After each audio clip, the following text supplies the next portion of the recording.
Jo, Máte teplý pětě sladká. blondýna. Poprvé. Akce.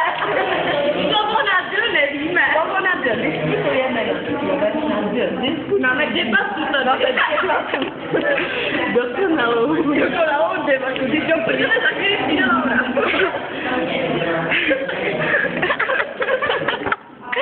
Oh.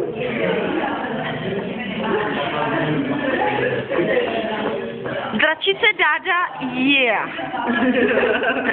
Mě napadlo degustativní, ale to je... Co prosím znamená degustativní? To je jako degustátor vína, ne? To je degustativní. Ochutná to. Jo. Já se to chutná. Polky! Prosím, přejdeme k jinému rozhovoru. Tady se řeší věčně škola. Naše oblíbené téma, že děvčata? Dančo?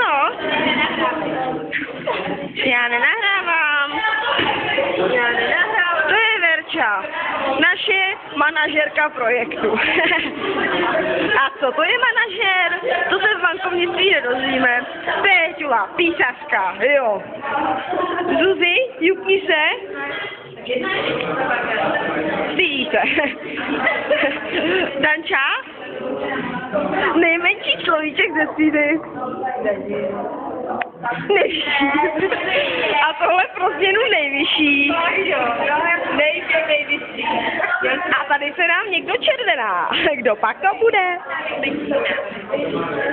To prosím Verča, která se skrývá před kamerou.